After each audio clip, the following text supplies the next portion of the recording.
GPUs take power, I take time. So. Yes. Oleg is not. No, no, no. He couldn't get his visa. I was pushing him to do it, but I'm going to do it. Okay. So it's.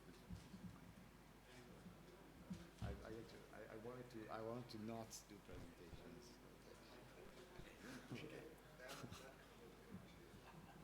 No, I enjoy it, you know, and I wanted to.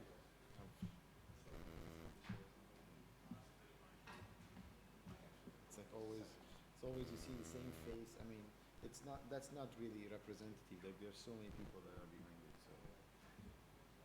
Okay, so there is something else you have to stick in, and I mean, sure. Oh, the microphone is on, so everyone heard what I said. I guess let's not bother.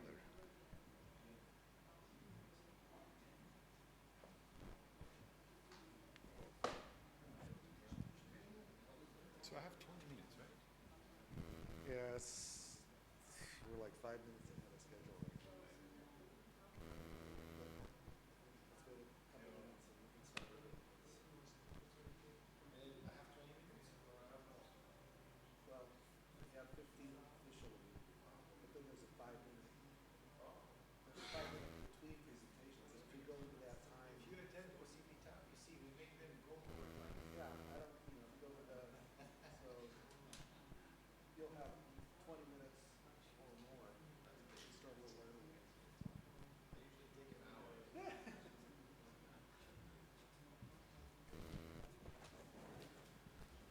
right.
So in our previous presentation, it was noted that Meta has implemented timing sync within their data centers extensively.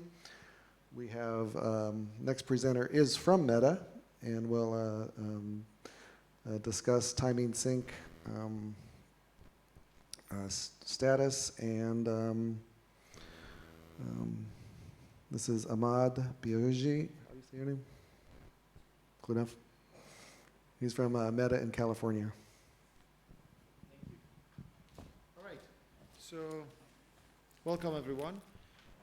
So I'm going to talk about this implementation. What is going on? Is that what I have on the screen or not? No, that's not what's on the screen. So, okay. It's just delayed, I guess. Ah. So, what I'm going to talk to you today about is this work. We call it simpler PTP or simple PTP, or I mean, it's basically we took off some of the unnecessary things in the protocol for basically our use case. because of the homogeneity that we have in the network and so on. I'll go through it before spoiling it, like just on the first slide. So this work was done by my colleagues Oleg and Alex, but unfortunately they're not here, so I am representing them. And then at the end, I will add also a little bit more about how we do the calculation of uncertainty and so on, having basically this enabled in the network. So a little bit of an intro, which I think Anand did very well, describing short history of things and so on, about like where all this timing comes from, and like from NTP coming to PTP and so on. PTP, as a successor of NTP, was introduced in 2002 by John Eitzen, and it's been backed by IEEE 1588. And it went, as you know, like these IEEE standards, after 10 years they look back, and if no changes needed or something, they get archived. So what happened is there was another revision, basically.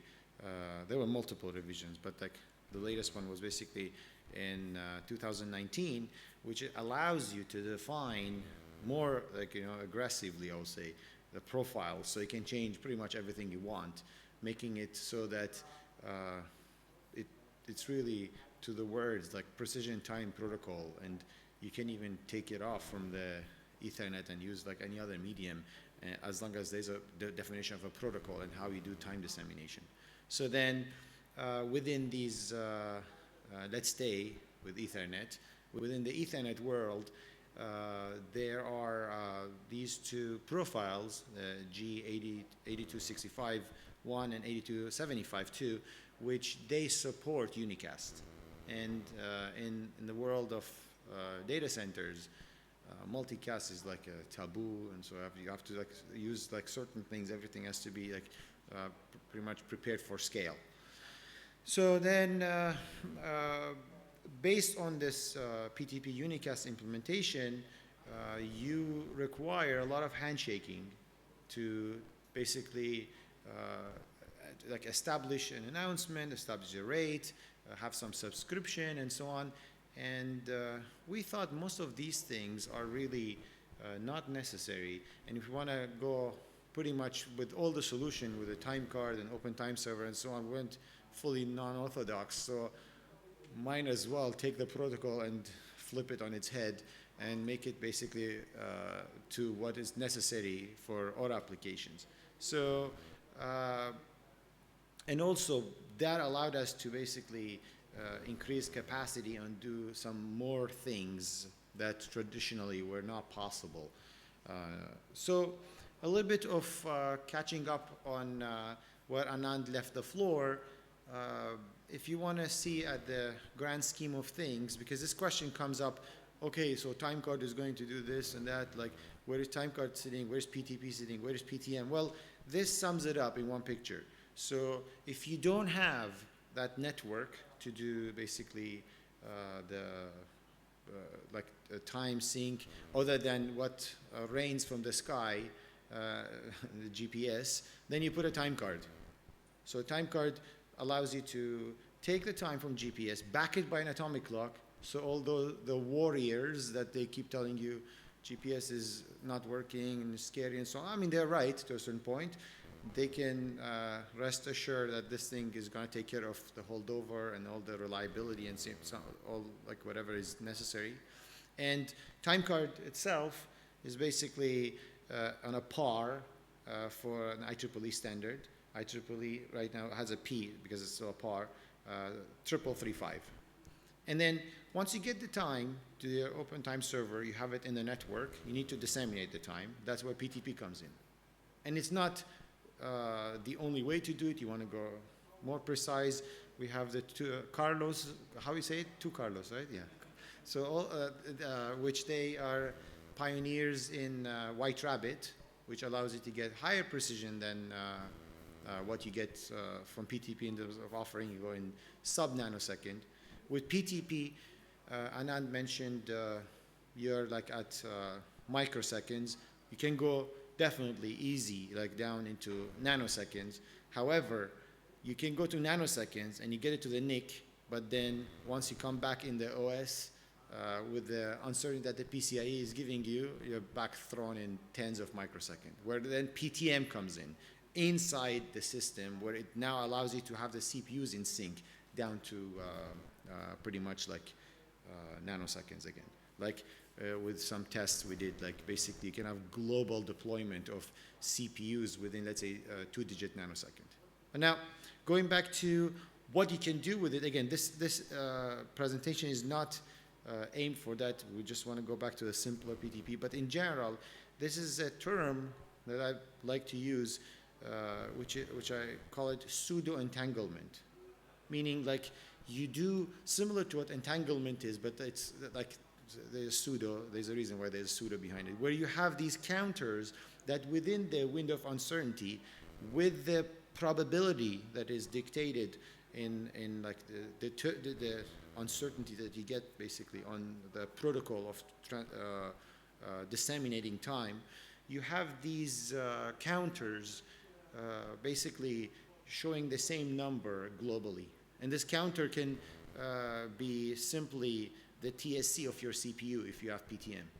And now, if you want to order events or do some sort of, let's say, things across the network where distribution is your problem and you want to try to basically put everything back together in terms of event ordering, you have access to this register. And there are multiple other things, like now that you have this register, there is also synchronization with this. So meaning the definition of a second, like down to like a billionth, is the same across all the machines. So that means you can calibrate the machines and account for the heterogeneity that you have on all the machines, because there is really no homogeneity when we talk about physically built objects.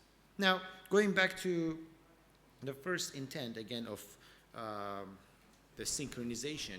Synchronization over packet, again, simply happens with this T1, T2, T3, T4 method, where you have one machine sending a packet, which it has basically the time where it got transmitted included as the server, and client, which wants to sync with that machine, takes a timestamp over the packet on the arrival. The difference between the two is showing not only the offset here accounts for the difference between the two clocks, that's your objective and you want to change things, it also adds the delay.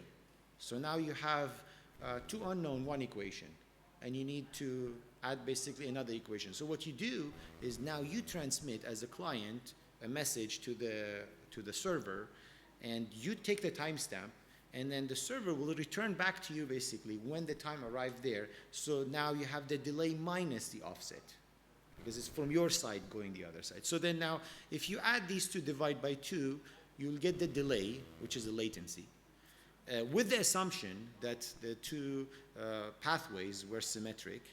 And if you subtract the 2, divide by 2, you will get basically the offset.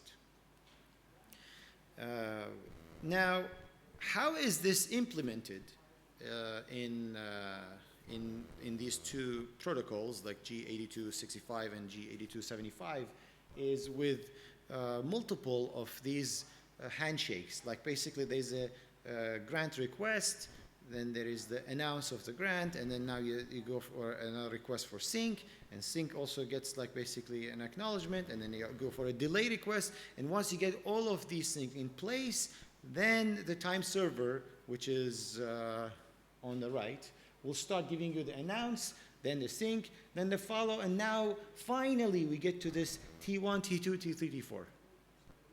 And this is great when you have, let's say, these time servers like as a service, and then you have these devices coming in there, and the times, like let's say there's certain capacity on these time servers. They cannot, let's say, accept a lot of clients, and like basically you want to do load balancing and so on. This stuff is not useless. This stuff is really great for whatever it's meant. But let's say in the case of, let's say, a homogeneous implementation where you have a data center where everything is deterministic, you know where things are and so on, this might not be necessarily the best idea or the best thing to put. So what you do is you can get rid of pretty much all those handshakes and announcements and so on, and simply start actually flip it on its head. Start from T3 to T4 client actually, because you want to start it from the client, because these time servers, they don't want to just go and bug everyone. Maybe a machine doesn't need a time sync for whatever reason. So you flip it on its order. So the client basically sends a message to the time server. Time server doesn't care about the sync. Time server is there to provide basically the synchronization and timestamps and so on is the source, right? So client keeps the T3, and then upon arrival of the T4, now the time server can send back a sync message that actually includes the T4. It's not just a useless sync anymore.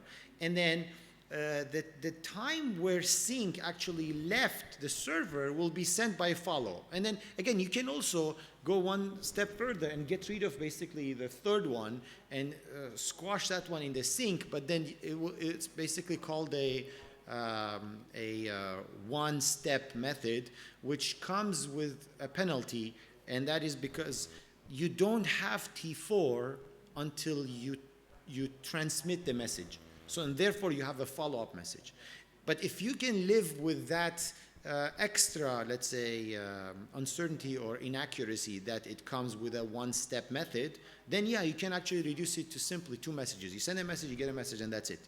So I call this engineering for good. And this is basically opposed to the method where you have all these other things that like basically are good engineering. So good engineering versus engineering for good. So now we want to go a little bit further and see, like, again, in terms of benefit, well, you see like there is no state machine there. You can literally send now messages to peers. You don't necessarily, you're not bounded to just talk to the, let's say, to the time server. You can check with peers how things are, and by that you can actually check, let's say, if there is any rogue transparent clock or something went wrong in the chain, and you can actually come up with like multiple ways of like what do you call increase the robustness. And also you can have let's say some methods of scale if necessary. Let's say for whatever reason you still want to have a boundary clock, a pseudo boundary clock, I will say, implementation, where now one machine is synchronizing with the time server, and now the other machines, instead of going all the way to the time server, they will synchronize with that machine simply with just sending delay request, delay response, and things will just work. So any machine can act as a client or a boundary clock, while transparent clocks are still there and doing their thing. So a little bit more details about our implementation, where basically the open time server, where you have time card, and then time card is basically just providing the payload, and then you have the x86 where like takes the time from the time card, or I mean it goes like with the SMA connector, depending on the implementation, or PTM, to the NIC, and then you send everything further. We have these, we call them minimum point of entries, where the time servers are sitting aside from the data hall. I'll give you a little bit more details here, how things are, how things look basically at scale. Where you have basically 4 time servers sitting in one rack. And then there are 2 racks basically in every MPO. Every rack has its own antenna, its own connection. And then they all basically come to a FAUU, which is a transparent clock. And from there it goes basically to a data hall. So now, every server in the data hall will have access to 4 grandmasters. And I will show you a little bit more in another abstract slide, where that can allow you to have multiple ways of, let's say, creating combinations of picking up 4 servers out of 16. So this allows us to do something we call clock quorum. And clock quorum I mean, is based, you can base it on this Seagull's law, which is a little bit controversial because some people say it's not Seagull's thing, but whatever. So basically, which refers to a man with one watch always knows what time it is. A man with two watches is never sure. And now we want to add to it. A man with 3 watches will have a chance to know whether watches are working. Because you can't have, let's say, your watch is going wrong, but let's say 2 of them, or 3 of them, or 4 of them are staying within sync. If they're in sync, it means they're right. They're coming from some source. I mean, unless the master source has a problem, and that's why we have separate antennas for every entry. So going back to a little bit more a realistic image of how things look like. So we have on the right a picture from our data center, and that's an abstraction there where you have these MPOs, as I said, like each one of them have their own antenna. So to every server, assuming a server in the middle, you have access to all these 16 time servers that are sitting in the MPOs in the disposal for that data hall. So now, out of every one of these 4, you randomly can pick one, and you will have basically a combination of 1 out of 4, and then 4 times. So it gives you basically 256 ways of getting through all this the clocks. So with that, what we do is we calculate the window of uncertainty in 2 ways. One is the steady state, and one is the transient. So with the steady state, we basically use a scrolling variance method, where we extract variance after we get enough stationarity from the signal. And with that, we get a stable characteristics from a signal. And then the problem, again, with this method is it is slow to respond on, let's say, changes or something going wrong and so on, because it requires the changes. Let's say one of these servers, one of the time servers goes rogue, something goes wrong. That effect will take a while to show in the steady state, because there is some stationarity there. And but it's good. Let's say if you have some hiccups and you don't care about them, then they will get simply eliminated there.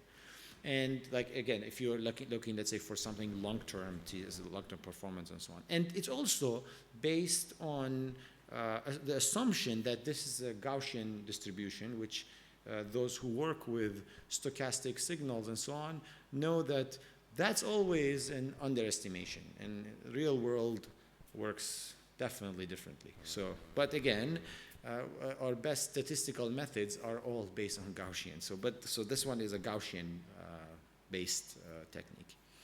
And again, as I said, it has a consideration of stationarity. So opposed to this, we have the transient method. So the transient method looks for basically that quorum, where it tries to find an indication of how is this last measurement performing by reading at the same time from different clocks.